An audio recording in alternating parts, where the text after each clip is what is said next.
الحمد لله رب العالمين والصلاة والسلام على سيد المرسلين وعلى آله وصحبه أجمعين ومن تبعهم بإحسان إلى يوم الدين. أعوذ بالله من الشيطان الرجيم.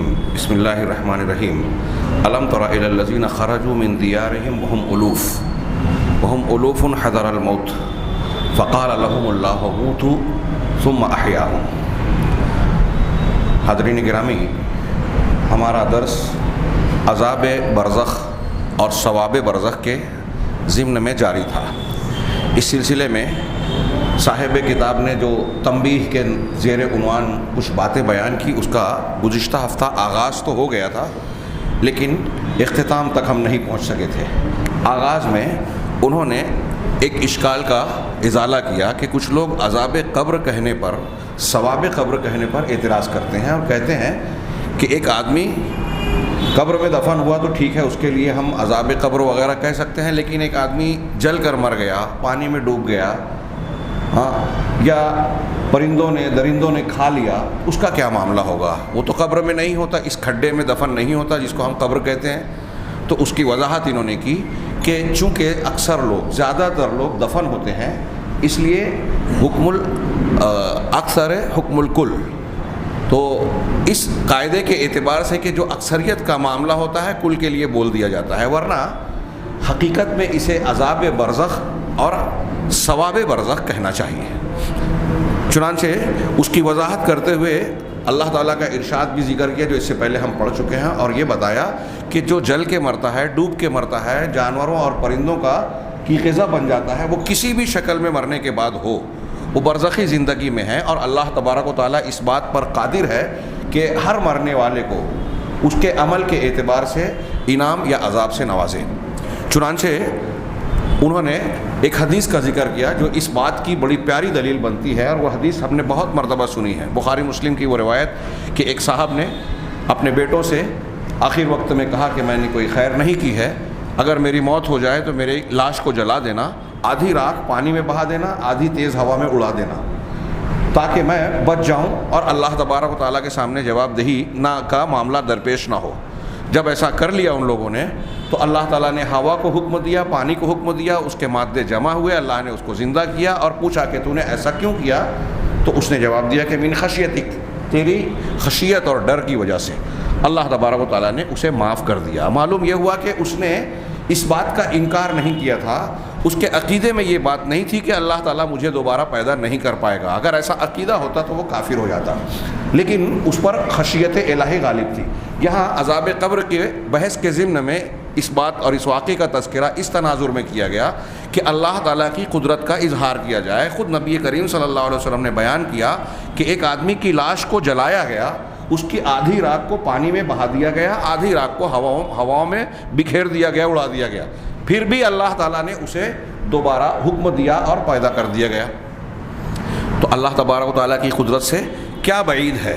چنانچہ آگے یہ کہتے ہیں کہ اگر کوئی میت، کوئی لاش درختوں کی اونچائی پر لٹکا دی جائے، ہوا کے تیز جھونکوں کے بیچ میں، جہاں ہوائیں چل رہی ہوں، ہوا کی لہریں اور تھپیڑے اس کو چھو رہے ہوں، درخت پر کہ کوئی لاش لٹکا دی گئی ہو، تو تب بھی اس کے جسم کو برزخ کا عذاب یا اس کا جو بھی حصہ اللہ تبارک و تعالیٰ کی طرف سے طے شدہ ہے وہ اسے لاحق ہو کر رہے گا. ہماری نگاہ میں وہ درخت پر لٹکی ہوئی لاش ہے، اسے بظاہر ٹھنڈی ہواؤں کے جھونکے لگ رہے ہیں، لیکن اگر وہ گنہگار ہے اور اللہ کے یہاں برزخی عذاب، جس کو ہم عذاب قبر کہتے ہیں، برزخی عذاب کا مستحق ہے، تو وہ اس حالت میں بھی عذاب کا مزہ چکھ رہا ہے. جیسا کہ میں نے گزشتہ درس میں آخر میں ذکر کیا تھا کہ فرعون کی لاش آج احرام مصر میں موجود ہے، دوسرے فرعونہ کے ساتھ اس فرعون کی بھی جو موسیٰ علیہ السلام کے سامنے تھا، اور جس کے بارے میں قرآن نے کہا النار یعرضون علیہا غدوا وعشیہ، کہ صبح اور شام یہ فرعون اور آل فرعون آگ پر پیش کیے جاتے ہیں. آگے اللہ نے کہا کہ قیامت کے دن ویوم القیامہ، کیا قیامت کے دن یہ کہا جائے گا یردون الی اشد العذاب، کہ کیا ہے آیت کیا ہے کہ آل فرعون کو سخت ترین عذاب کی طرف پھیر دو، لوٹا دو. مطلب وہ قیامت کے عذاب کی بات دوسری ہے، اور اس سے پہلے قرآن کی آیت یہ عذاب قبر کی قرآن کی آیت میں اس سے پہلے گزر چکا، بہت واضح دلیل ہے، قرآن سے ثابت ہوتی ہے. کہ قرآن کہہ رہا ہے کہ آل فرعون کو روزانہ صبح شام آگ پر پیش کیا جا رہا ہے، اور قیامت کا دن جب آئے گا، ابھی نہیں ہے، ابھی آگ پر پیش ہو رہے ہیں، قیامت کا دن آئے گا تو دردناک عذاب کی طرف پھرے جائیں۔ اب فرعون کی لاش کو ہم جا کے احرام میں دیکھیں تو ایک مردہ ایک جسم نظر آ رہا ہے، لیکن اللہ تبارک و تعالیٰ نے کہا کہ اس کو آگ پر پیش کیا جاتا ہے، وہ ہم نہیں دیکھ پا رہے ہیں، ہم نہیں سمجھ پا رہے ہیں۔ اسی طرح کہا کہ اگر ایک آدمی کو، ایک نیک آدمی کو، یہ برے آدمی کو اگر درخت کے اوپر لٹکا دیا جائے تب بھی اسے عذاب برزخ سے دوچار ہونا پڑے گا، اللہ کی قدرت سے کوئی بعید نہیں۔ ایک نیک انسان کو اگر آگ کے شعلوں میں ڈال دیا جائے، زمین کے اندر کہیں آگ جل رہی ہو، جیسے آپ بتاتے ہیں کہ ہمارے یہاں جھارکھنڈ وغیرہ میں کچھ علاقے زمین دھنباد وغیرہ نیچے آگ جل رہی ہو، یا کوئی اور شکل میں آگ میں ڈال دیا گیا ہو، لیکن وہ نیک صالح اور اللہ کے انعام کا مستحق ہے برزخی زندگی میں، لَأَصَابَ جَسَدَهُ مِن نَعِيمِ الْبَرْزَخ، تو یہ صاحب کتاب نے کہا کہ اسے آگ میں ڈالنے کے باوجود اسے برزخ کی نعمت اور اس کا آرام جو اللہ تبارک و تعالیٰ نے اس کا حصہ مقرر کیا ہے اسے حاصل ہوگا۔ چنانچہ اللہ تبارک و تعالیٰ نے اس شخص پر جو آگ میں ڈالا جا رہا ہے، نیک ہے، اس پر آگ کو ٹھنڈی اور سلامتی والا بنا دیتا ہے، اور اس شخص کو جو گنہگار ہے، عذاب کا مستحق ہے، اس کی لاش کے ہوا میں لٹکے ہونے کے باوجود اس کے لیے ہواؤں کو آگ اور سموم، سخت گرم ہوا کی شکل دے دیتا ہے۔ چنانچہ آگے یہ کہہ رہے ہیں کہ کائنات کے جو عناصر ہیں وہ سب کے سب، جتنے بھی مادے ہیں دنیا کے اندر، وہ سب اللہ تبارک و تعالیٰ کے حکم کے تابع ہیں۔ اس دنیا میں کچھ قاعدہ ہے کہ فلاں دوا کھائیں گے تو آپ کو یہ اثر ہوگا، فلاں سے بخار ٹھیک ہو جائے گا، فلاں غذا اور فلاں پھل کھانے سے آپ کے جسم کو فلاں پروٹین اور وٹامن اور فلاں چیزیں حاصل ہوتی ہیں، یہ ایک قاعدہ چل رہا ہے۔ ہاں، آگ جلاتی ہے، پانی ٹھنڈا ہوتا ہے، گرم پانی بھی ہو تو اللہ نے اس کی خصوصیت رکھی ہے کہ اس کو آگ کو بجھا دیتا ہے پانی، لیکن یہی آگ حضرت ابراہیم علیہ السلام کے لیے ٹھنڈی اور سلامتی والی بن گئی۔ اللہ تبارک و تعالیٰ نے کئی مرتبہ کئی چیزوں کو قاعدے کے خلاف بنا دیا۔ یہ دنیا میں کبھی کبھی اللہ کی مشیت کے مطابق ایسے مظاہرے ہوئے۔ ہم جس معاملے کی بات کر رہے ہیں وہ اس دنیا کے بعد کی دنیا ہے، وہاں کے قواعد، وہاں کے ضابطے، معاملات اس دنیا سے جدا ہیں، الگ ہیں، جس پر اللہ تبارک و تعالیٰ نے پردہ ڈال دیا ہے۔ اور اسی کی بنیاد پر ہمارا اور آپ کا امتحان ہے کہ اس غیب کے بارے میں اللہ اور رسول صلی اللہ علیہ وسلم جو کچھ ہمیں بتا رہے ہیں ہم اسے مانتے ہیں یا نہیں مانتے۔ چنانچہ یہ کہتے ہیں کہ کائنات کے جتنے بھی عناصر ہیں، جتنے بھی مادے ہیں، سب کے سب اپنے پروردگار، اپنے پیدا کرنے والے خالق و مالک کے تابع دار ہیں۔ اللہ جس کو جیسا کہے گا وہ ویسا کرے گا۔ اللہ تبارک و تعالیٰ نے حکم دے دیا تو لقمان حکیم کا نسخہ بھی بیکار ہے۔ اللہ تعالیٰ نے حکم دے دیا تو آگ جلانے کی خصوصیت سے محروم ہو گئی۔ اللہ تبارک و تعالیٰ نے حکم دیا تو پانی دریا دو حصوں میں بٹ گیا، اور اسی وقت جو ہے زمین خشک اور بالکل شفاف بن گئی، حضرت موسیٰ علیہ السلام اور بنی اسرائیل کے لیے راستہ بن گیا۔ اللہ تبارک و تعالیٰ نے جب جس کو جیسے حکم دیا وہ اس کے تابع، اور اس کے لیے صرف کن کہنے کی دیر ہے۔ چنانچہ اللہ تبارک و تعالیٰ جس طرح چاہتا ہے ان عناصر اور مادوں میں تصرف کرتا ہے۔ ہاں، ان میں سے اللہ کے ارادے کے خلاف کوئی ایک مادہ، کوئی ایک چیز بھی جا نہیں سکتی، بلکہ سب کے سب اللہ تبارک و تعالیٰ کے حکم کی تابع داری، اس کی مشیت اور ارادے کی فرما برداری کرتے ہیں۔ سب پر اللہ تبارک و تعالیٰ کی قدرت اور پورا تسلط ہے۔ جس کو اللہ تعالیٰ جس چیز کا حکم دے وے، کوئی مجال نہیں ہے کہ پہاڑ ہو، سورج، چاند، ستارے، سیارے کوئی بھی ہوں، اللہ تعالیٰ کے حکم سے سرتابی کوئی کر جائے۔ چنانچہ یہ ناممکن ہے کہ ایک سولی پر چڑھائے ہوا آدمی، پانی میں ڈوب کر مرنے والا آدمی، آگ میں جل کر مرنے والا آدمی، اس کو اس کے اندر روح لوٹائی جائے اور ہم کو اس کا احساس نہ ہو، ایسی کوئی بعید بات نہیں ہے۔ ہاں، کہا اس لیے کہ یہ روح کا لوٹانا مرنے کے بعد انسانی جسم میں، وہ جلی ہوئی شکل میں ہو، ڈوبی ہوئی شکل میں ہو، قبر میں دفن کی ہوئی شکل میں ہو، یا کسی اور شکل میں ہو، اللہ تعالیٰ اس کے جسم میں جو روح کو لوٹا رہا ہے عذاب اور ثواب کے لیے، تو یہ دنیا کی روح اور جسم کے ملاپ کے مقابلے میں، اتصال کے مقابلے میں بہت الگ ہے۔ چنانچہ یہ کہہ رہے ہیں کہ یہ دوسری نوعیت کا ہے جس کو ہم اور آپ دنیا میں دیکھتے ہیں، جو ہمارے لیے جانا پہچانا طریقہ ہے۔ اس کے لیے عربی میں معہود کا لفظ استعمال کیا، جو ہمارے لیے جانا پہچانا طریقہ ہے اس سے ہٹ کر ہے۔ چنانچہ ہم دیکھتے ہیں کہ ایک شخص بے ہوشی کی حالت میں ہے، ایک شخص نشے کی حالت میں ہے، ایک شخص مبہوت ہے، بہت زیادہ حیرت میں ڈوبا ہوا کسی چیز کو دیکھ کر ایسی حیرت میں غرق ہو گیا ہے کہ اسے ہوش و حواس نہیں رہا۔ ہاں، یہ زندہ ہوتے ہیں، ان کی روحیں ان کے ساتھ موجود ہوتی ہیں، لیکن پھر بھی ان کی زندگی کا شعور انہیں نہیں ہوتا۔ ایک آدمی بے ہوشی کے عالم میں ہے، آپ ابھی ہوش میں ہیں، ایک آدمی نے آپ کو تماشا مارا تو آپ اس کے رد عمل کا مظاہرہ کرتے ہیں، لیکن جب آپ بے ہوش ہیں اور کسی نے آپ کو تماشا مارا، بلکہ ڈاکٹر آپ کے جسم پر جو ہے وہ نشتر لگا کے آپ کا پیٹ یا جسم کا کوئی حصہ جہاں آپریشن کرنا ہے کاٹ رہا ہے اور آپ میں کوئی حرکت نہیں ہے، کیوں؟ آپ زندہ ہیں یا نہیں ہیں؟ زندہ ہیں لیکن بے ہوشی کی حالت ہے۔ دیکھیے، دو حالتوں کے بدلنے سے رد عمل بدل رہا ہے۔ یہ اللہ تبارک و تعالیٰ کی قدرت کے کچھ مظاہر ہیں جو اس دنیا میں پائے جاتے ہیں۔ تو انہوں نے کہا کہ ایک آدمی بے ہوش ہے، ایک آدمی نشے میں ہے، لیکن اس کی بے ہوشی اس کو اس کی زندگی کا احساس نہیں ہوتا، بلکہ ہم لوگوں کو بھی نہیں ہوتا۔ آپ ایک سوئی چبھوئیں ایک جاگنے والے ہوش و حواس والے آدمی کو تو وہ فوراً چونک اچھل پڑے گا، لیکن آپ پورا کا پورا جسم کا ایک حصہ کاٹ رہے ہیں بے ہوش آدمی کا، اس کا کوئی رد عمل نہیں ہے۔ یہ فرق ہم دنیا میں دیکھ رہے ہیں، مشاہدہ کر رہے ہیں۔ اور جس کے جسم کے اجزاء بکھر گئے ہوں تو یہ بات ناممکن نہیں ہے اس شخص پر، اس ذات پر جو ہر چیز پر قادر ہے کہ وہ ان اجزاء کو کے اندر روح کے ساتھ اس طرح کا اتصال اور تعلق قائم کرے، دونوں میں اس طرح ملاپ پیدا کر دے کہ دونوں میں اذیت اور عذاب کا یا نعمت اور آرام کا احساس جاگ اٹھے۔ اللہ تبارک و تعالیٰ کے لیے کوئی بعید بات نہیں ہے۔ ہمارے جسم کا ایک ٹکڑا کہیں اور ہو، دوسرا ٹکڑا کہیں اور چلا جائے، یہ ہمارے لیے محال نظر آ رہا ہے، یا جسم میں سڑ گل کر مل گیا ہو، یا پرندوں نے چرندوں نے کاٹ کھایا ہو، الگ الگ لوگوں نے اپنا لقمہ بنا لیا ہو۔ اللہ تبارک و تعالیٰ کے لیے اس میں کوئی دقت کی بات نہیں ہے کہ اس میں عذاب کا یا آرام کا احساس پیدا کرے، چاہے وہ کتنی بھی دور ہوں یا کتنے بھی قریب ہو۔ ان اجزاء میں شعور ہوتا ہے، جو علم کا یعنی دکھ اٹھانے کا، تکلیف کا اور لذت کے حصول کا جو شعور ہوتا ہے وہ اس دنیا کے شعور سے الگ ہے۔ گزشتہ درس میں نے ایک مثال دی تھی، ریلوے کا ایک ننگا تار آپ دیکھتے ہیں کہ اس پر لوکل پہ سفر کرنے والا ایک آدمی ٹچ ہوا اور تھوڑی دیر میں جل کر کوئلہ بن گیا، مر گیا، لیکن ہم دیکھ رہے ہیں کہ ایک کوا اس پر بیٹھا ہوا ہے، اسے کچھ نہیں ہو رہا ہے۔ اب ہم اس کی سائنسی یا کچھ اور بھی توجیہ کریں کہ وہ ایسا ہوتا ہے، اس میں یہ ارتھنگ ہوتی ہے، کوے اور پرندوں کے پیر میں یہ بات ہوتی ہے، اس لیے ان کو کرنٹ نہیں لگتا، تو یہ سب کس نے بنایا ہے؟ اللہ تبارک و تعالیٰ نے۔ جس اللہ نے یہ فرق رکھا ہے پرندوں میں، درندوں میں اور مختلف جانوروں اور حیوانات میں، کیا وہ اس بات پر قادر نہیں ہے کہ ہمارے اجزاء بکھر گئے ہوں، سڑ گل گئے ہوں اور اللہ تبارک تعالیٰ روح سے اس کا رشتہ تعلق قائم کرے؟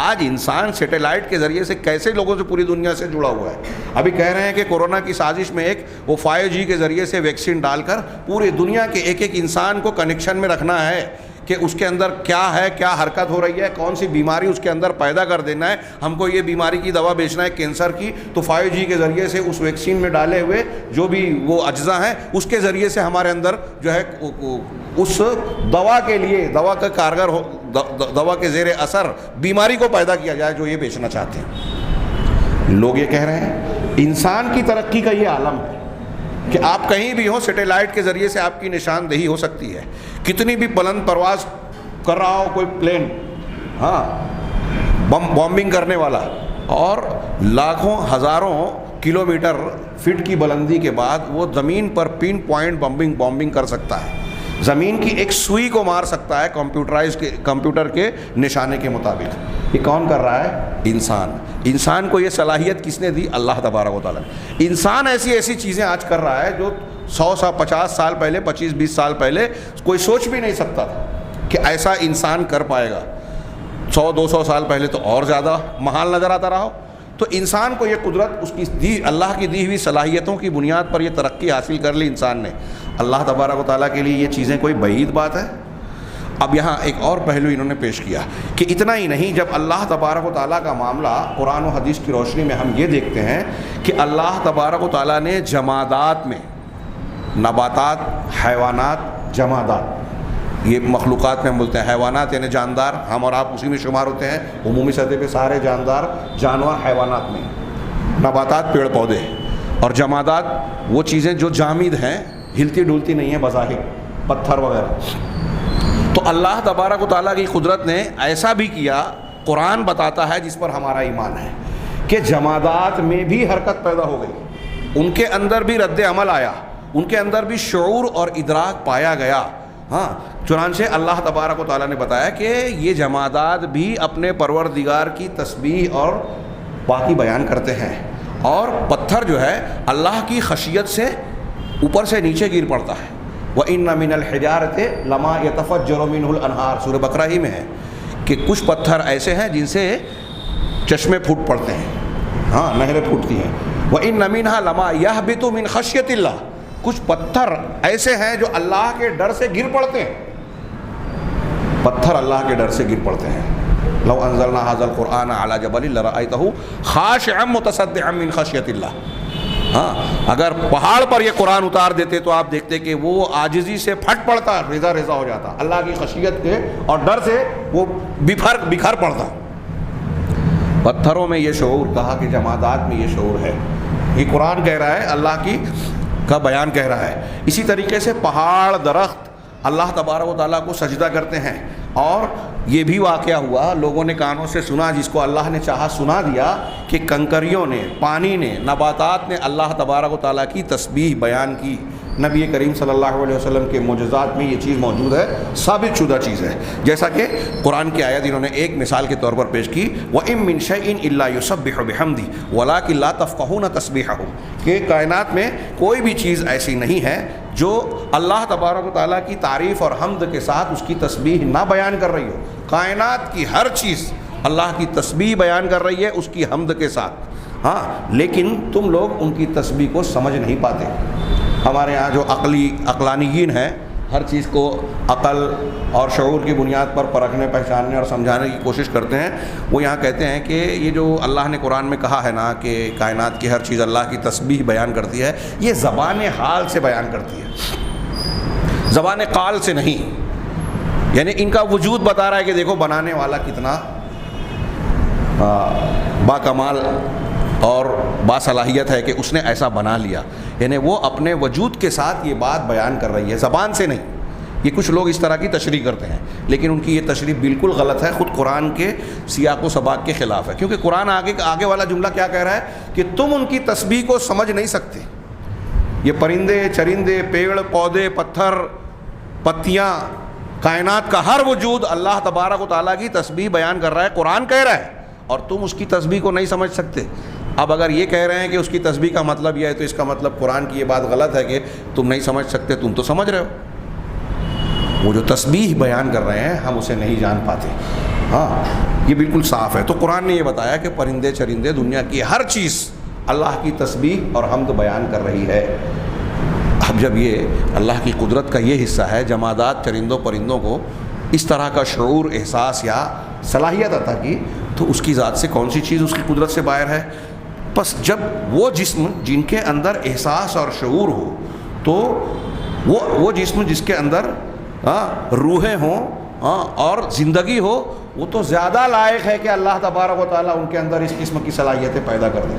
ہمارا جسم جو ہے روح اور جسم کے ساتھ ہے، اب الگ ہو گیا، تو اب جو جس ذات نے پتھر کو بولنا سکھایا، تسبیح سکھا دی، پرندوں اور چرندوں کو سکھا دیا، وہ ہمارے جسم کو مرنے کے بعد روح سے جوڑ کر یا اتصال پیدا کر کے وہ عذاب اور الم اور لذت کا احساس نہیں دلا سکتا؟ کتنی واضح بات ہے یہ۔ عقلی طور سے بھی انسان سمجھے تو ایسی کئی چیزیں، مشاہدے کی، تجربے کی، انسان دیکھتا ہے، محسوس کرتا ہے، برتتا ہے، جھیلتا ہے، جس کی بنیاد پر یہ عذاب قبر اور یہ سارے معاملات ثابت ہو جاتے ہیں۔ لیکن اب ان سب چیزوں کے باوجود اگر کوئی نہیں مانتا تو وہ ہٹ درمی ہے۔ اسی طرح اللہ سبحانہ و تعالیٰ نے اپنے بندوں کو اس دنیا میں جہاں یہ بتایا گیا ہے کہ کوئی مرنے والا واپس نہیں آتا، جو بھی یہاں آیا ہے اس کو مرنا پڑتا ہے، مرنا ہے، کل نفس ذائقۃ الموت، بچوں کو بھی یاد ہے۔ اس دنیا سے سب کو جانا ہے، جو آیا، انبیاء بھی گزر گئے اور گزرنا ہے۔ لیکن اس دنیا میں بھی اللہ تبارک و تعالیٰ نے بعض نمونے ایسے بتائے کہ جن کو موت دے دی ان کو وقتی طور سے پھر سے زندگی نوازی دی تاکہ اللہ تبارک و تعالیٰ کی قدرت کا بھی مظاہرہ ہو، لوگوں کے سامنے یہ بات بھی آ جائے عملی اور مشاہدے کے طور پر کہ اللہ تبارک و تعالیٰ مردوں کو پھر سے زندہ کرنا اللہ کے لیے کوئی بڑی بات نہیں ہے۔ احیاء موتا وہ محیی الموتا ہے، مردوں کو زندہ کرنے والا۔ چنانچہ اللہ تبارک و تعالیٰ نے اس دنیا میں بھی روح اور جسم کے جدا ہو جانے کے بعد بعض مثالیں ایسی دنیا میں پیش کی ہے کہ روح کو لوٹا کر انسان کو کامل زندگی والا، جو زندگی ہم دیکھ رہے ہیں کہ انسان اس میں چلتا پھرتا ہے، بات چیت کرتا ہے، کھاتا پیتا ہے، میاں بیوی کے تعلق قائم کرتا ہے، نسل بڑھاتا ہے، ایسی زندگی دوبارہ دے دی رب العالمین نے۔ بعض مثالیں ایسی موجود ہیں۔ چنانچہ قرآن کے 2 مقامات سے انہوں نے آیت نقل کی، جس میں سے ایک میں نے شروع میں پڑھی تھی۔ اللہ سبحانہ و تعالیٰ نے ارشاد فرمایا الم تر الی الذین خرجوا من دیارہم وہم الوف حذر الموت، کیا تم نے ان لوگوں کی طرف دیکھا جو موت کے ڈر سے، ہزاروں کی تعداد میں موت کے ڈر سے اپنے گھروں سے نکلے؟ مفسرین کہتے ہیں کہ یا تو یہ جہاد کے خوف سے نکلے تھے کہ وہاں مریں گے اس لیے بھاگ کے اپنی جان بچاؤ، یا طاعون جیسی کوئی بیماری، وبائی بیماری پھیلی تھی، اس سے بچنے کے لیے اپنے گھروں سے نکلے تھے کہ اپنی جان بچائیں۔ تو اللہ تبارک و تعالیٰ نے ان سے کہا موتو، تم سب مر جاؤ، سب کی موت واقع ہو گئی۔ ثم احیاہم، پھر اللہ تبارک و تعالیٰ نے ان کو پھر سے زندگی بخشی۔ یہ قرآن کا ارشاد ہے، قرآن نے بیان کیا۔ یہ کون سی قوم تھی؟ پچھلی امتوں میں سے کوئی امت تھی۔ بعض لوگ کہتے ہیں کہ یہ بنی اسرائیل کی ایک قوم تھی، اور جس شخص نے ان کے مر جانے کے بعد دعا کی وہ نبی، ان کا نام تفسیری روایات میں بیان کیا جاتا ہے، بہت معتبر نہیں ہے، حزقیل نبی تھے جنہوں نے دعا کی اور یہ پھر سے زندہ ہوئے۔ وہ واقعہ یا اس قوم کی شناخت ہو یا نہ ہو، لیکن قرآن کا بیان یہ بالکل واضح اور صاف ہے کہ اللہ تبارک و تعالیٰ نے ایک قوم کو مار دیا، موت دے دی، موت دینے کے بعد پھر سے زندہ کیا۔ تو دنیا میں ہم دیکھ رہے ہیں کہ ایک انسان مر گیا، پھر سے اللہ نے زندہ کیا، تو اس کے لیے دوبارہ پیدا کرنا یا اس کی روح کا اس کے جسم سے تعلق قائم کرنا اللہ تعالیٰ کے لیے کون سی بڑی بات ہے۔ چنانچہ ایک دوسری آیت بھی ملاحظہ فرمائیں، سورہ بقرہ میں ہے، اللہ تعالیٰ نے فرمایا او کالذی مر علی قریۃ وہی خاویۃ علی عروشہا، یا اس شخص کی طرح جو ایک بستی کے پاس سے گزرا جس بستی کا حال یہ تھا کہ چھتوں کے بل اوندھی پڑی ہوئی تھی، بستی الٹ دی گئی تھی۔ قال انا یحیی ہذہ اللہ بعد موتہا، تو اس شخص نے جب یہ منظر دیکھا کہ بستی پوری الٹی ہے اور بستی والے موت کے گھاٹ اتر گئے ہیں، تو کہا اللہ تبارک و تعالیٰ ان لوگوں کو ان کی موت کے بعد پھر کیسے زندہ کرے گا؟ فاماتہ اللہ 100 عام، تب اللہ تبارک و تعالیٰ نے اسے موت دے دی اور 100 سال تک موت دیے رکھا۔ ثم بعث، پھر اس کو دوبارہ زندہ کیا۔ 100 سال تک وہ مردہ حالت میں تھا، اس کو پھر سے زندہ کیا۔ سیاق و سباق سے اگر کوئی یہ کہتا ہے کہ یہ تمثیل ہے، مثال ہے، حقیقی واقعہ نہیں ہے، تو یہ بات درست نظر نہیں آتی۔ اگر تمثیل اور مثال ہو تو کیا فائدہ؟ کچھ لوگ عقلانیت پر اتنا زیادہ مصر ہوتے ہیں نا کہ ایسا لگتا ہے کہ ان لوگوں کو اللہ تبارک و تعالیٰ کی قدرت پر شک ہے۔ ایسا مان لینے میں کہ یہ حقیقی واقعہ ہے، قرآن نے صاف صاف بیان کیا ہے، کیا اللہ تبارک و تعالیٰ کی قدرت کو اس طرح ماننے میں کوئی دقت کی بات ہے؟ اس سے بڑی بڑی چیزیں ہم اور آپ مان رہے ہیں، دیکھ رہے ہیں، ہم بغیر وجود کے وجود پا گئے۔ کیا اللہ تبارک و تعالیٰ کے لیے، ہمارے لیے غور کرنے پر یہ تعجب کی بات نہیں ہے؟ تو جس نے پہلی مرتبہ پیدا کر دیا، دوبارہ کون سی بڑی بات ہے اس کے لیے؟ ہماری دنیا کے قاعدے کے اعتبار سے انسان کوئی کام ایک مرتبہ کر لیتا ہے تو دوبارہ اس کے لیے آسان ہو جاتا ہے۔ اللہ تعالیٰ کے لیے تو ایسا ہے بھی نہیں کہ پہلے کیا تو مشکل تھا، بعد میں پہلا بھی اللہ کے لیے آسان، اور بعد والا تو ہماری عقل کے اعتبار سے مزید آسان۔ تو کہا کہ اللہ تعالیٰ نے 100 سال کے لیے انہیں موت دے دی، اسے موت دے دی، پھر اسے زندہ کیا۔ قال کم لبثت، پھر اس سے سوال کیا اللہ نے کہ تو کتنے دن تک ٹھہرا رہا، کتنے دن تک تو موت کی آغوش میں رہا؟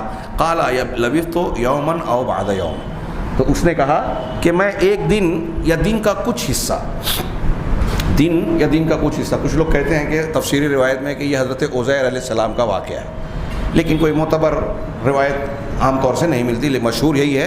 بہرحال بعض صحابہ اور تابعین سے بھی مروی ہے کہ یہ جس شخصیت کا تذکرہ ہے وہ حضرت عزیر علیہ السلام ہے۔ تو بہرحال ان کو 100 سال تک موت دی گئی، اور یہاں اتنا ہی آیت نقل کی۔ آگے اللہ تبارک و تعالیٰ نے ان سے کہا کہ اپنے گدھے اور اپنے کھانے کی طرف دیکھو، تمہارا گدھا بھی مر گیا تھا، تمہارا کھانا اور گدھا بھی خراب نہیں ہوا، اور تم 100 سال تک تم موت کے آغوش میں تھے اور اللہ نے تم کو پھر سے زندہ کر دیا۔ یہ اللہ تبارک و تعالیٰ نے ان کو دکھایا۔ یہ اللہ تبارک و تعالیٰ اس میں گویا دونوں واقعات میں، دونوں آیتوں میں یہ اشارہ ہے کہ اللہ کی قدرت سے کوئی چیز باہر نہیں ہے۔ کوئی بھی انسان کیسی بھی تدبیر کر لے، اللہ کے فیصلے سے بھاگ نہیں سکتا۔ موت جب لکھی ہے آنی ہے، نمبر 1۔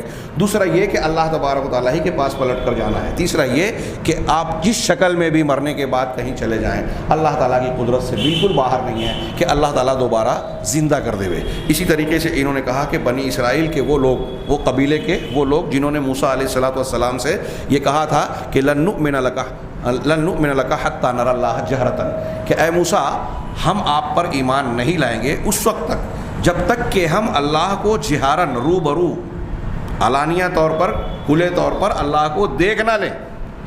ہاں، فاماتہم اللہ، تو اللہ تبارک و تعالیٰ نے ان کو موت دے دی، ان کی اس جرت جسارت پر ان کو موت دے دی۔ پھر ان کے بعد، ان کی موت کے بعد انہیں پھر سے زندہ کیا۔ سورہ بقرہ میں بھی ہے، غالباً سورہ اعراف میں بھی اس کا تذکرہ ہے یہ واقعہ کا۔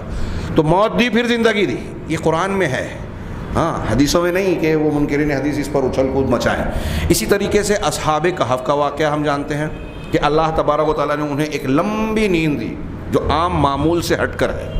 یہ انبیاء نہیں تھے، اسی لیے ہم کہتے ہیں کہ یہ نیک صالح توحید والے لوگ تھے، لہٰذا یہ ان کی کرامت تھی۔ قرآن سے کرامت کا اس بات ہوتا ہے، اور یہ کرامت کسی ولی کا، کسی نیک انسان کی اپنی طاقت نہیں ہوتی، جیسے معجزات انبیاء کی اپنی قدرت و طاقت نہیں ہوتی، یہ اللہ کی قدرت و طاقت ہوتی ہے۔ اور اللہ تبارک و تعالیٰ اپنی مشیت اور فیصلے کے مطابق جب بہتر جانتا ہے اپنے نبی پر یا صالح بندے پر معجزے یا کرامت کا اظہار کرتا ہے۔ تو یہ اصحاب کہف جو 300 سال سے زیادہ سوئے رہے اور اس کے بعد جب بیدار ہوئے تو دنیا بدل چکی تھی، یہ ایک کراماتی بات تھی۔ اللہ تبارک و تعالیٰ کی قدرت کا اس سے اظہار ہوتا ہے۔ اسی طریقے سے حضرت ابراہیم علیہ السلام کا واقعہ جو سورہ بقرہ ہی میں ہے کہ اللہ تعالیٰ سے سوال کیا کہ ربی ارنی کیف تحیی الموتیٰ، پروردگار تو مجھے بتا کہ تو مردوں کو کیسے زندہ کرتا ہے۔ اللہ تعالیٰ نے سوال کیا اولم تؤمن، کیا تو ایمان نہیں رکھتا؟ تو حضرت ابراہیم نے جواب دیا بلا ولکن لیطمئن قلبی، کیوں نہیں، لیکن میں نے یہ جو سوال کیا ہے اس لیے کیا ہے کہ میرا دل مطمئن ہو جائے۔ تو پھر اللہ تعالیٰ نے کہا کہ فخذ اربعۃ من الطیر فصرہن الیک، کہ 4 قسم کے پرندوں کو لو، انہیں مانوس کرو یا ان کو ٹکڑے ٹکڑے کر دو، پھر ان کو پہاڑیوں پہ 4 جگہوں پر رکھو اور پھر آواز دو، وہ چاروں تمہاری طرف دوڑ کر آئیں گے۔ مرنے کے بعد ان پرندوں کو اللہ تبارک و تعالیٰ نے مارنے کے بعد پھر سے زندہ کیا، حضرت ابراہیم علیہ السلام کو اسے دکھایا۔ حضرت ابراہیم نے یہ سوال شک کی بنیاد پر نہیں کیا تھا، بلکہ اپنے ایمان اور اطمینان میں اضافہ کرنے کے لیے۔ اس سے پتہ چلا کہ جیسے جیسے انسان کا علم بڑھتا ہے اس کے ایمان کا درجہ بھی اونچا ہوتا ہے، اطمینان اور بلندی حاصل ہوتی ہے۔ جب اللہ تبارک و تعالیٰ نے موت کے ذریعے جسم کے ٹھنڈا ہو جانے کے بعد، کلی موت ہو جانے کے بعد پورے طریقے سے ان مثالوں میں کچھ لوگوں کو پھر سے زندگی بخش دی، پرندے مرے پھر سے زندہ کر دیا، پوری قوم اوندھی پڑی ہے، ہاں دعا کی گئی پھر سے ان کو اللہ تعالیٰ نے زندہ کیا۔ یہاں حضرت عیسیٰ کا تذکرہ نہیں ہے۔ حضرت عیسیٰ علیہ السلام کو یہ معجزہ دیا تھا اللہ نے کہ وہ قم بإذن اللہ کہتے تو مردہ جی اٹھتا تھا۔ یہ اللہ تعالیٰ نے ان کو یہ قوت دی تھی۔ ہمارے یہاں اس قسم کی بکواس لوگ کرتے ہیں، بزرگان دین اور ان کی اولیاء کی۔ اب ایک کتاب میں نے دیکھی، اس میں یاد آ گیا جو موضوع سے اگرچہ تھوڑا سا ہٹا ہوا لیکن میں ضروری سمجھتا ہوں کہ ایک صاحب نے کہا کہ حضرت عیسیٰ تو یہ کہتے تھے مردوں کو زندہ کرنے کے لیے کہ اللہ کے حکم سے اٹھ۔ مرغی کھائی، ہڈیاں پھینکی اور کہا کہ تو میرے حکم سے اٹھ جا، اور مرغی اٹھ کے دوڑنے لگی۔ ایک قوال کی قبر پہ گیا کہ اللہ حضرت عیسیٰ ایسا کہتے تھے، میں کہتا ہوں میرے حکم سے تو اٹھ، اور وہ قوالی گاتا ہوا باہر نکل گیا۔ انا للہ و انا الیہ راجعون۔ یہ اس قسم کے جھوٹے من گھڑت واقعات کے ذریعے سے کچھ لوگوں کی جھوٹی بزرگی اور عقیدت پیدا کی جاتی ہے دین کی دکان چلانے کے لیے۔ ہاں ایسا کوئی واقعہ ہو ہی نہیں سکتا، اور اگر اس قسم کے کچھ شعبدے ہوئے بھی ہوں تو اس میں شیطانی مدد اور دھوکہ ہوتا ہے، شعبدے بازی ہوتی ہے۔ بہرحال حضرت عیسیٰ علیہ السلام کے واقعات میں بھی اس بات کا ثبوت ہے کہ حضرت عیسیٰ علیہ السلام جب قم بإذن اللہ کہتے تھے تو مردے جی اٹھتے تھے۔ ظاہر سی بات ہے کہ یہ اللہ کی طرف سے تھا۔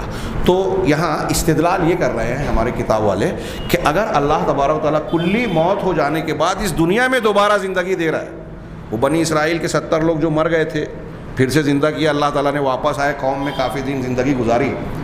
ہاں, جو انہوں نے کہا کہ ایسی مکمل حیات کہ کھانا پینا, بیوی بچوں سے تعلق قائم کرنا, سارے معاملات کیے. تو جو پروردگار پورے طریقے سے پھر سے زندہ کر سکتا ہے, اس کے لیے کیا ہے یہ مشکل کام ہے کہ قبر میں یا جس حالت میں مردے کی لاش ہو, اس کے جسم کے ٹکڑے ٹکڑے کہیں بھی ہوں, اللہ تعالیٰ روح کے ذریعے سے اس کا کنیکشن کرے. اللہ تبارک و تعالیٰ کے یہاں کوئی سیٹلائٹ وغیرہ کی کوئی دقت کی بات تو ہے نہیں کہ کنیکشن جوڑ دے. ہاں, تو اللہ تبارک و تعالیٰ کے لیے کیا یہ بعید بات ہے؟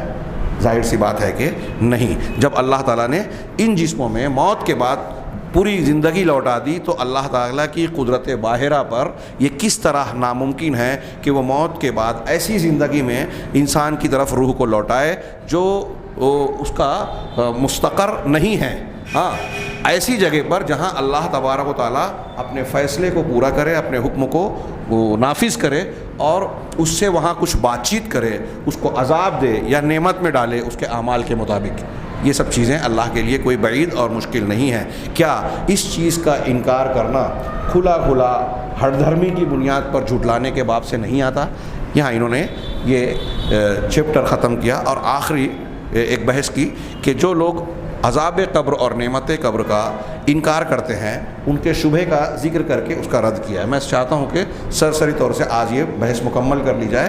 ہاں, اس میں سے کچھ باتیں اس سے پہلے بھی گزر چکی ہیں. چنانچہ صاحب کتاب کرتے ہیں کہ کہتے ہیں کہ ملحدین اور زندیق لوگ عذاب قبر اور نعمت قبر کا انکار کرتے ہیں.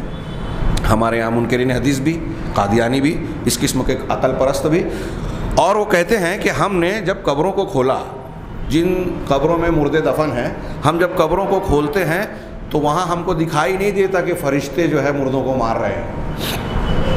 فرشتوں کو مارتا ہوا ہم کو کبھی کوئی مردہ دکھا نہیں.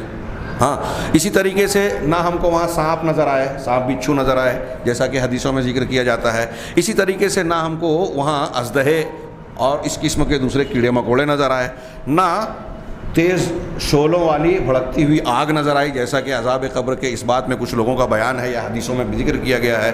اسی طریقے سے قرآن میں بھی ذکر ہے. اسی طریقے سے ہاں, ہم یہ بھی نہیں دیکھتے کہ قبر کا کھڈا جتنا ہم نے کھودا ہے اس سے کچھ زیادہ ہو. جیسے کہ کہا جاتا ہے کہ نیک آدمی کے لیے قبر کو اللہ تعالیٰ کشادہ کر دیتا ہے 70 گز تک یا اس سے زیادہ. ہاں, اور نہ ہی ہم یہ دیکھتے ہیں کہ اس کا گڈھا کچھ تنگ ہو گیا ہو. گنہگار آدمی کو لیے جو حدیث میں کہا گیا ہے کہ اس طرح مل جاتی ہے کہ اس کی پسلی کی ہڈیاں اس طرح مل جاتی ہیں, آپ نے انگلیوں کو دونوں ایک دوسرے میں ڈال کر بتایا. تو کہا کہ ہم ایسا کچھ دیکھتے نہیں ہیں. ہاں, ہم تو بس یہ دیکھتے ہیں کہ جیسی قبر ہم نے کھودی تھی بس ویسی ہی ہے, جیسا مردہ دفن کیا تھا ویسا ہی ہے, بلکہ وہ سڑ گل گیا, اس کا کپڑا جو ہے وہ مٹی میں مل گیا, اس کی ہڈیاں رہ گئی, بعض مرتبہ ہڈیاں بھی گل گئی, ہڈی کا کوئی ٹکڑا کوئی گوشہ کبھی کبھی بھونگی ہوئی مٹی کی طرح وہ ہم کو نظر آ جاتا ہے. تو جیسا ہم نے کہا تھا, جیسا ہم نے کیا تھا ویسا ہی, نہ اس کھڈے میں کچھ زیادتی نظر آتی ہے نہ کچھ کمی نظر آتی ہے. تو پھر یہ قبر جنت کی کیاریوں میں سے ایک کیاری کیسے ہوگی جو حدیث میں کہا گیا, یا جہنم کے گڑھوں میں سے ایک گڑھا کیسے ہوگا؟ تو یہ اعتراض نقل کیا اور عقلی طور سے یہ بات سمجھ میں آتی ہے. اب اس کا جواب دیا انہوں نے کہ جواب کئی وجوہ سے دیا جا سکتا ہے. پہلی وجہ یہ کہ برزخ کا حال جو ہے وہ غیبیات سے تعلق رکھتا ہے, ہمارے لیے غیبیات سے تعلق رکھتا ہے. وہ غیبیات جس کا انبیاء علیہم الصلاۃ والسلام نے جس کی ہم کو خبر دی ہے, اور ان کی خبر اصلاً عقل کے اعتبار سے محال نہیں ہے. ایک جملہ بولا جاتا ہے عربی میں کہ شریعت جو چیزیں پیش کرتی ہے وہ عقل کو حیران ضرور کرتی ہے لیکن عقلاً محال نہیں ہے جو چیز ثابت شدہ ہے.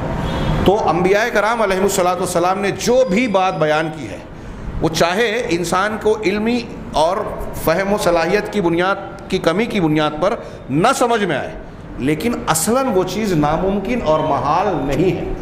ویسی مثالیں اور عقل کی بنیاد پر سمجھنے کے لائق چیزیں ہم دیکھ سکتے ہیں. چنانچہ ان کی خبر کی تصدیق کرنا ہمارے لیے لازم ہے.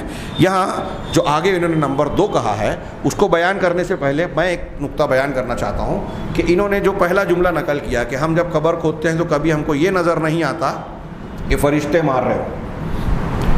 ہاں, منکرین حدیث یا دوسرے لوگ کہتے ہیں کہ فرشتے مردے کو مار رہے ہو نظر آتا ہے. تو میرا سوال ان سے یہ ہے کہ کبھی آپ نے یہ دیکھا کہ کوئی آدمی مر رہا ہے تو ملک الموت اس کی روح نکال رہا ہے, آپ نے کبھی ملک الموت کو روح نکالتے ہوئے دیکھا؟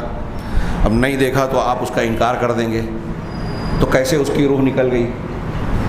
آپ قرآن کی آیتوں کا کیا ان کا بھی انکار کر دیں گے جس میں بتایا گیا کہ علیین یا سجین میں روح جاتی ہے تو خود سے چلی جاتی ہے کہ کوئی لے کے جاتا ہے؟ فرشتوں کا تذکرہ ہے قرآن میں. ابھی ہم نے پچھلی وہ کہا کہ امام بخاری نے جو آیت پیش کی ہے الیوم تجزون عذاب الکاہ والملائکۃ باسطوا ایدیہم اخرجوا انفسکم، کہ مرنے کے وقت جو ہے جب تم کسی کو دیکھو گے تو فرشتے ہاتھ پھیلائے ہوئے اس کو مارتے ہیں اور کہتے ہیں کہ اپنی جانوں کو نکالو. الیوم تجزون عذاب الہون، آج تم کو رسوائی کا، بے عزتی کا عذاب دیا جائے گا. یہ قرآن کہہ رہا ہے. تو آپ اس قرآن کی آیت کو مانتے ہیں یا نہیں مانتے؟ اگر مانتے ہیں تو بتائیے کہ روح نکالتے ہوئے کبھی آپ کو کوئی فرشتہ نظر آیا؟ کسی کو نظر آیا؟ نہیں نظر آیا تو آپ انکار کر دیں گے. چلو ٹھیک ہے، اسے بھی چھوڑ دیں. میں یہ منکرین حدیث قرآن کے نزول کو مانتے ہیں کہ اللہ تبارک و تعالیٰ کی طرف سے حضرت جبرائیل علیہ السلام جناب محمد رسول اللہ صلی اللہ علیہ وسلم کے پاس وحی لے کر آتے تھے. ایسا معلوم نہیں کتنی مرتبہ ہوا کہ حضرت جبرائیل علیہ السلام نے آ کے اللہ کے نبی صلی اللہ علیہ وسلم کو کوئی بات بتائی. آپ نے اپنے قریب کے صحابہ کرام یا امہات المومنین جو بھی موجود ہیں ان کو یہ بتایا کہ ابھی ابھی جبرائیل نے مجھے یہ بتایا، لیکن کسی نے حضرت جبرائیل کو دیکھا نہیں.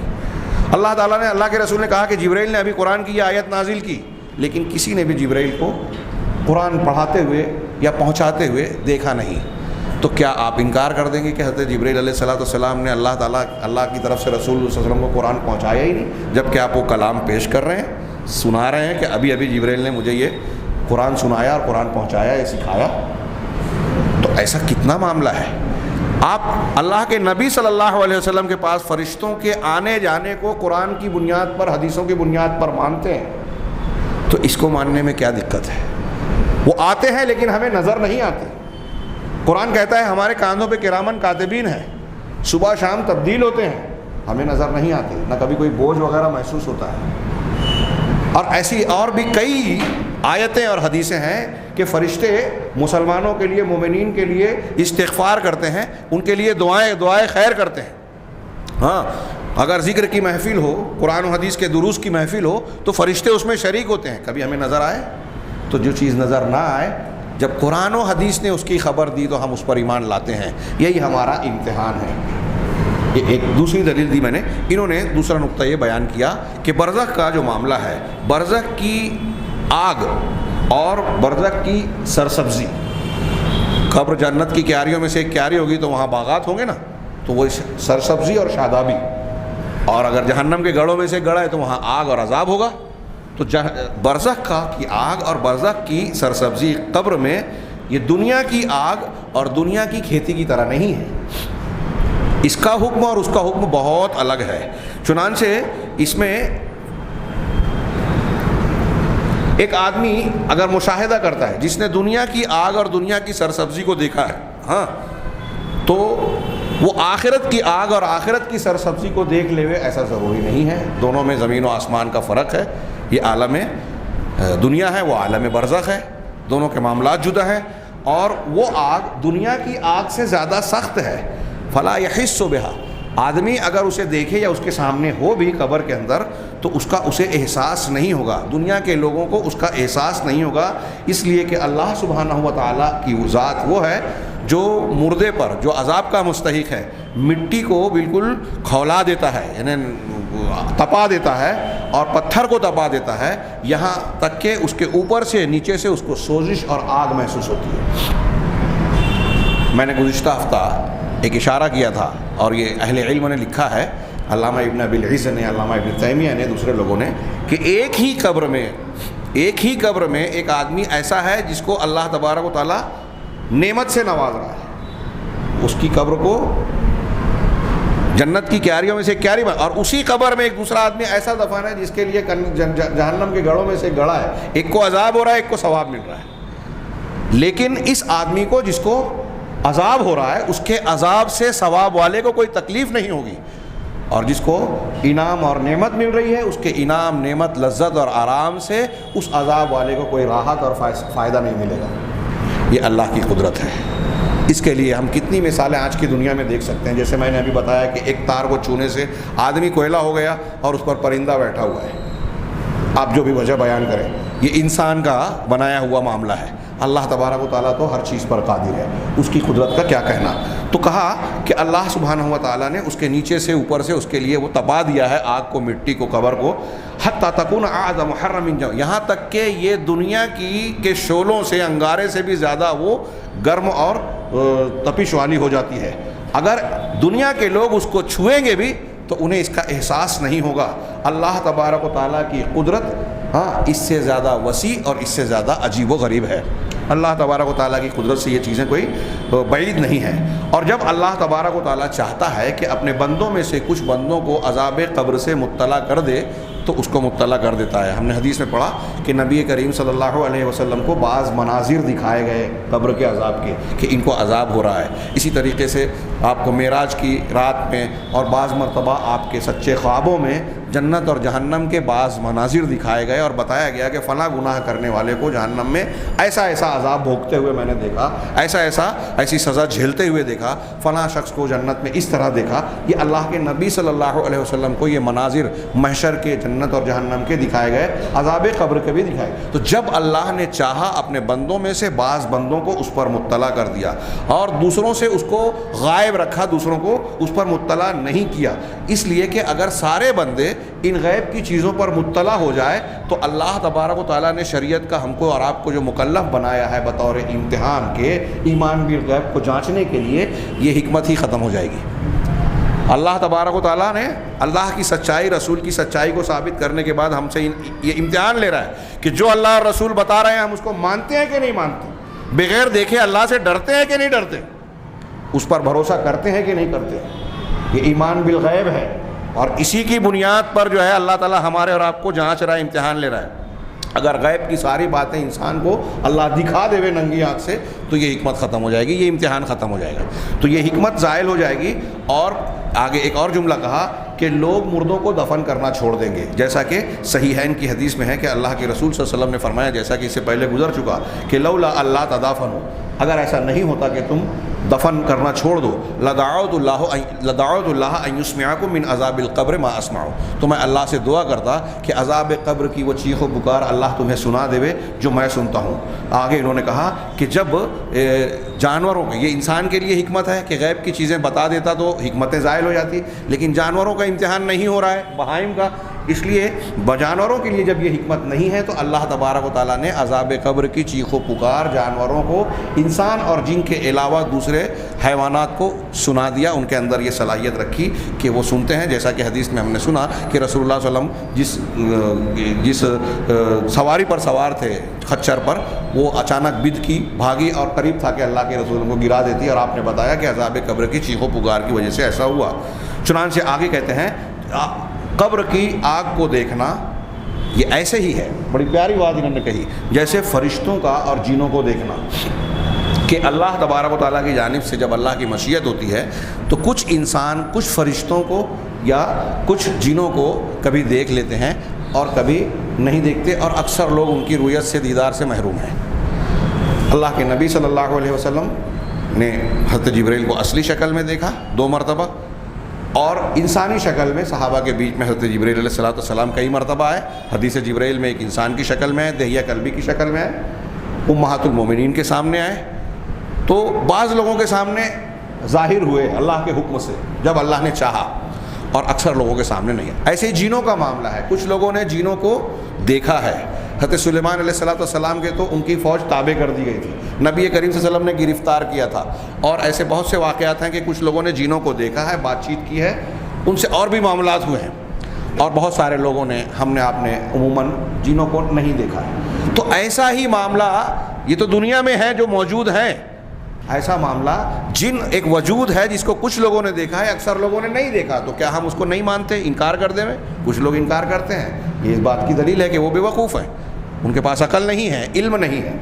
ایسے ہی اگر کوئی شخص عذاب قبر کا انکار کر رہا ہے تو وہ بھی اسی قبیلے سے ہے. تو غیب کی باتیں ایسی ہی ہیں جیسے جن کا اور ان کا دیکھنا. اسی طریقے سے جو شخص اللہ تبارک و تعالیٰ کو جانتا ہے وہ اس کا انکار کیسے کر سکتا ہے، جو اللہ کی معرفت رکھتا ہے. ہاں، اللہ کی قدرت کا اگر آپ کو، ہم کو اقرار ہے، اللہ کی معرفت ہے، تو ہم یہ جانیں گے، مانیں گے کہ اللہ تبارک و تعالیٰ ایسے حوادث پیدا کرتا ہے جس سے بعض مخلوق کی نگاہوں کو پھیر دیتا ہے، ہاں یہ اللہ کی حکمت اور اس کی رحمت کی بنیاد پر ہوتا ہے، اس کی حکمت اور رحمت ہے۔ بعض چیزیں ایسی ہیں، جیسے ابھی یہی کہا نا کہ اگر تم عذاب قبر دیکھ لو تو دفن کرنا چھوڑ دو، تو یہ اس کی رحمت ہے۔ ہاں اسی طریقے سے کچھ چیزیں ایسی ہوتی ہیں جس کا انسان دیکھنے اور سننے کی طاقت نہیں رکھتا، انسان کی اپنی ایک صلاحیت ہے۔ اس دنیا ہی میں بعض آوازیں ہم نہیں سنتے، ایک خاص کلو ہرٹز کے بنیاد پہ جب ہم جاتے ہیں تو ہم کو سنائی نہیں دیتے۔ سائنس والے بتاتے ہیں کہ اتنے کلو ہرٹز کی آواز اگر ہے تو انسان سنتا ہے، اگر اس سے زیادہ ہو جائے تو انسان کو سنائی نہیں دیتی، جانور کو۔ ابھی فرانس سے کہتے ہیں کہ کچھ ایسی مشین کئی سال پہلے بنائی ہے، جیسے یہاں مچھروں کی دوا کے لیے مشینیں بناتے ہیں، کہ وہ لگا دیں تو وہ اتنے اونچی کلو ہرٹز میں آواز ہوتی ہے کہ کیڑے مکوڑے سارے بھاگ جاتے ہیں، لیکن انسان کو وہ آواز سنائی ہی نہیں دیتی۔ یہ دنیا میں انسان کی ترقی کا حال ہے کہ آواز کی ایک خاص پیمائش ہے، اس سے کم اور اس سے زیادہ اگر ہو جائے تو انسان کو سنائی نہیں دیتی۔ یہ اللہ کی قدرت ہے کہ اس نے جو صلاحیت دی ہے اس میں تبدیلی کر دے۔ اس دنیا میں ایک صلاحیت دی ہے، اس دنیا کے بعد ایک صلاحیت دے گا۔ اب اگر کوئی آج یہ کہے کہ آج ہم کو عربی زبان نہیں آتی، مرنے کے بعد منکر نکیر یا پھر میدان محشر میں فرشتے یا دوسرے کرامن کاتبین کیا ہماری زبان میں گفتگو کریں گے، یا ہم کو ان کی بات سمجھ میں نہیں آئے گی، ہماری بات ان کی سمجھ میں نہیں آئے گی، تو یہ بالکل بکواس باتیں ہوں گی۔ اللہ تبارک و تعالیٰ کی شان، اس کی قدرت سے یہ کوئی بعید نہیں ہے، آسانی سے ساری چیزیں اللہ تبارک و تعالیٰ سکھا دے گا۔ تو یہ اللہ کی حکمت اور اس کی رحمت کا حصہ ہے، ہاں کہ کبھی انسان کسی چیز کو دیکھنے اور سننے کی طاقت بھی نہیں رکھتا، اور انسان جو ہے وہ نگاہ کے اعتبار سے، سننے کے اعتبار سے بہت کمزور ہے۔ بہت سے جانوروں کے مقابلے میں ہم کمزور ہیں۔ ایک پرندہ بہت اونچائی سے پانی کی سطح پہ اپنا شکار مچھلی کو دیکھتا ہے اور ٹوٹ کر اسی پر جو ہے چونچ مارتا ہے، پکڑ لیتا ہے۔ ہم اتنی اوپر سے اس مچھلی کو نہیں دیکھ پاتے۔ تو دنیا میں ہم دیکھتے ہیں دیکھنے کی صلاحیتوں میں کہ انسان کے سننے کی، سونگنے کی، دیکھنے کی صلاحیتیں بہت سارے جانوروں سے کمزور ہیں۔ تو دنیا کے اندر ہماری صلاحیتیں محدود ہیں۔ بہت ساری چیزیں غیبیات کی یا اس دنیا سے الگ چیز، دنیا کی کچھ چیزیں ہم نہیں دیکھ پا رہے ہیں، تو اس دنیا کے بعد کی چیزیں دیکھ لینے کا دعویٰ ہم کیسے کر سکتے ہیں؟ ہاں تو آگے یہ کہہ رہے ہیں کہ انسان قبر کا عذاب یا ثواب دیکھے، اس دیکھنے سے اس کی نگاہ، اس کا کان کمزور ہے، اس کی طاقت نہیں ہے۔ آگے نتیجے کی بات کر رہے ہیں، آخری بات کہ مسئلے کا بھید، راز اور بنیاد یہ ہے کہ یہ جو قبر کا پھیلنا ہے، نیک آدمی کے لیے قبر کشادہ ہو جاتی ہے یا قبر تنگ ہو جاتی ہے، ہاں اسی طریقے سے قبر سرسبز و شاداب اور جنت کی کیاری بن جاتی ہے، یا قبر میں آگ بھر دی جاتی ہے، یہ ساری چیزیں ویسی نہیں ہیں جیسے ہم دنیا میں جانتے پہچانتے ہیں کہ یہ آگ ہے، یہ پیڑ پودے اور باغات ہیں، یہ زمین کا مل جانا ہے، یہ ہٹ جانا ہے۔ یہ دنیا کی ماحود شکل نہیں ہے، بلکہ اللہ سبحانہ و تعالیٰ نے بنی آدم کو شاہد بنایا ہے اس دنیا میں، اور جو کچھ اس دنیا میں ہے اور اس سے جس چیز کا تعلق ہے اس کا شاہد اور دیکھنے والا بنایا ہے۔ لیکن جہاں تک ہم اس کو دیکھ رہے ہیں، لیکن جہاں تک آخرت اور برزخ کا معاملہ ہے، برزخ بھی آخرت ہی سے جڑی ہوئی ہے، تو اللہ تبارک و تعالیٰ نے اس پر پردہ ڈال رکھا ہے تاکہ اس کا اقرار کرنا اور اس پر ایمان لانا یہ انسانوں کی سعادت کا، اللہ تبارک و تعالیٰ کے ہاں قبول کیے جانے کا ذریعہ بن جائے۔ ہاں چنانچہ جب اللہ تبارک و تعالیٰ انسانوں سے اس پردے کو ہٹاتا ہے تو یہ چیزیں جو برزخ کی ہے، آخرت کی ہے، یہ ہمارے لیے کھلی ہوئی دکھائی دینے والی چیزیں بن جاتی ہے۔ اب اگر کوئی مردہ، یہ آخری بات کہہ رہے ہیں کہ اگر کوئی مردہ لوگوں کے بیچ میں، ابھی ہم یہاں سب بیٹھے ہوئے ہیں، ہمارے بیچ میں ایک لاش رکھ دی جائے، وہی کہہ رہے ہیں کہ کوئی لوگوں کے بیچ میں کوئی لاش رکھی ہوئی ہو، تو یہ اس بات سے معنی نہیں ہے کہ دو فرشتے اس کے پاس آئیں، اس سے سوال کریں۔ ان کا سوال کرنا اور اس کا جواب دینا، رد عمل، ساری چیزیں ہو رہی ہے، لیکن ہم یہاں موجود ہیں، ہمیں وہ چیز سمجھ میں نہیں آئے گی، ہمیں سنائی نہیں دے گی، دکھائی نہیں دے گی۔ وہ بندہ جس سے سوال کیا جا رہا ہے وہ ان کا جواب بھی دے گا، لیکن وہاں موجود لوگ جہاں جن کے بیچ میں وہ لاش ہے، ان کو وہ چیز، اس کا کلام سنائی نہیں دے گا۔ فرشتے اس کو ماریں گے بغیر اس کے کہ حاضرین ان کی مار کو دیکھیں یا سمجھیں۔ اس کے آخر میں انہوں نے وہی مثال دی جو اس سے پہلے میں بیان کر چکا ہوں، شاہ ولی اللہ محدث دہلوی نے بھی ذکر کیا کہ ہم میں سے کوئی شخص اگر سو رہا ہے، ایک سونے والے آدمی کے بغل میں، بازو میں کوئی انسان جاگ رہا ہے، سونے والا کسی عذاب میں، دکھ میں، پریشانی میں مبتلا ہے، چیخ رہا ہے، چلا رہا ہے، لیکن جاگنے والے کو اس کا احساس نہیں ہوتا. یہ تو دنیا کی بات ہے. آپ اپنے گھر میں اپنے بچے کو سلا دیے, بچہ اچانک نیند میں ڈر کے جاگتا ہے اور رونے لگتا ہے. آپ پوچھ رہے ہیں کہ کیا ہوا, وہ بیان بھی نہیں کر پا رہا ہے, کیونکہ اس نے کوئی ڈراؤنا اور خوفناک خواب دیکھا ہے جس میں وہ دہشت زدہ ہو گیا, خوف زدہ ہو گیا. اب آپ اسے سمجھا رہے ہیں, بہلا پھسلا رہے ہیں. جب بچے کو یہ احساس ہو جاتا ہے کہ جو میں نے دیکھا تھا, اس کی تکلیف اور الم محسوس کیا تھا, وہ حقیقت نہیں ہے, تو وہ چپ ہو جاتا ہے. لیکن جب تک وہ اس کو اس کا احساس نہیں ہوتا ہے, وہ روتا رہتا ہے. اس کا مطلب نیند کی اس حالت میں جو معاملہ اس کو پیش آیا تھا, اس کے اثرات جاگنے کے بعد بھی ہوتے ہیں. یہ بڑے لوگوں کو بھی ہوتے ہیں, وہ لذت کا احساس ہو یا تکلیف اور الم کا احساس ہو. تو کہا کہ ایک آدمی کسی بیدار آدمی کے پہلو میں سو رہا ہے, اس کو نیند کی حالت میں عذاب دیا جا رہا ہے, تکلیف میں مبتلا ہے, مارا ٹھوکا جا رہا ہے, لیکن اس جاگنے والے کو اس کا قطعی احساس نہیں ہوتا.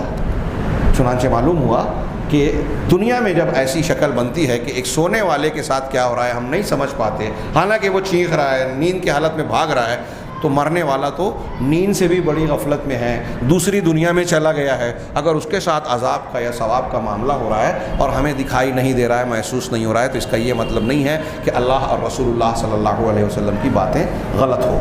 اللہ کی قدرت سے کوئی چیز بعید نہیں. قدرت کی جہاں تک بات آئی تو میں نے گزشتہ ہفتہ ذکر کیا تھا, صرف اشارہ کروں کہ یہ بھی ہو سکتا ہے جیسے ایک آدمی کو ایک سانپ ڈستا ہے, سانپ کا سمجھ لیجئے کہ 1 گرام زہر ہمارے جسم میں آیا تو ہم کو تکلیف ہوتی ہے, تڑپتا ہے آدمی, خون کے اندر وہ زہر دوڑنے لگا, 1 گرام سانپ کا 1 گرام زہر انسان کو تکلیف دے رہا ہے اور کچھ دیر کے بعد اس کی موت ہو جا رہی ہے.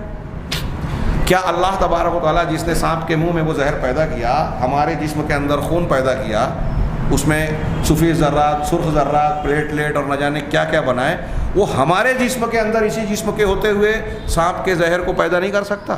1 گرام سے ہم کو تکلیف ہو رہی ہے, 1 کلو گرام اللہ تبارک و تعالیٰ ہمارے جسم کے اندر زہر نہیں پیدا کر سکتا؟ جیسے بیماریاں دیتا ہے دنیا کے اندر کہ کسی کے جسم میں کسی بیماری کے جراثیم پیدا ہو گئے, کینسر کا وائرس آ گیا, HIV آ گیا, کورونا آ گیا, تو ایسے اللہ تبارک و تعالیٰ قبر میں کیا ایک انسان کے جسم کے اندر اس طرح پیدا نہیں کر سکتا؟ یہ سمجھانے کے لیے ہے, تفہیم کے لیے. میں یہ نہیں کہہ رہا ہوں کہ ایسے ہی عذاب ہوگا. یہ شاہ ولی اللہ اور بعض علماء نے سمجھانے کے لیے مثال دی.